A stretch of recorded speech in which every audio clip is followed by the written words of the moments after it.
А какъв ще станеш като станеш голям? Дилър. Дилър? Чакай сега, това е много странна професия. За първи път чувам дете да иска да стане дилър. И какво означава да си дилър? Кой дилър познаваш? Кой е дилър? Станчо е там. Станчо е дилър. И ти искаш да станеш дилър като Станчо? Да. И какво прави Станчо като е дилър? Обича шума на парите. Какъв е шума на парите? Ти чува ли си как шумят парите? Не. А той ти е разказвал, Да. че обича шума на парите. И ти защо искаш да станеш дилър? Щото тата ми каза.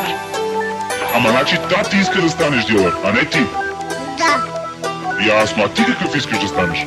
Не искам да си стана Батман, но на тата иска да стане дилър. Ти всъщност искаш да си станеш Батман, а тати те спира, той те принуждава на сила да станеш дилър. Да. А ти последно какъв ще станеш? Дилър.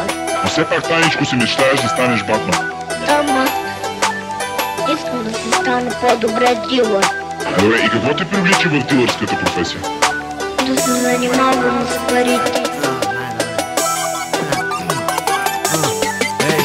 Пакети, банкноти, хвърчат около мен, откакто съм дете. Ракети, патруки, хвърчат около мен. Въобще не ме е бе, още откакто съм на 15. Играй си, викат ми признай си, ще мълча до края си. Викат всички си признаха, а пак аз бая си. Всичките реваха, аз пък трая си. Да го духат ушите, обичам шума на парите. Огледам се хубаво, докато пълня гърдите. Слагам си съдбата на електронната везна. Исках да си стана Батман, ама се получи така, че всеки ден обикалям изгадната мъхла. Погледни ме, аз съм никой, не съм дилър. Нямам пари, нямам кола, нямам жена, аз съм килър. Нямам какво да губя, това е филма, не е трейлър. Димчо с леки грубости е на път да стане бестселър, а ситуацията не е на път да стане весела. Пакети, банкноти, хвърчат около мен, откакто съм дете.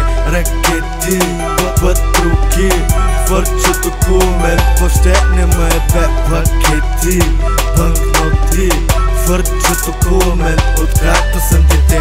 Ракети, патруки, хвърчат около мен. Въобще не ме е бе. Ракети, патруки, хвърчат около мен.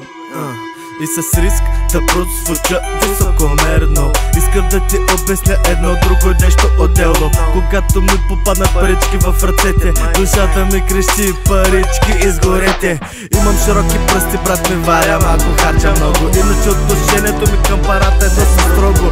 Винаги подредени от малка към голяма. Изгънати на две, проблеми да няма. И винаги ги слагам в джобове с цип. И ако има за мен, ставам доста щедър тип. И на всичките ме вери, ще купя по един джип.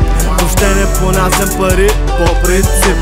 Искам да ги фърлям, да се връщат като бумеранг. Искам да съм играч, точно от този ранг. Да мога си ги тегля директно от Експрес банк. И няма си купя хъмър, си купя танк. Пакети,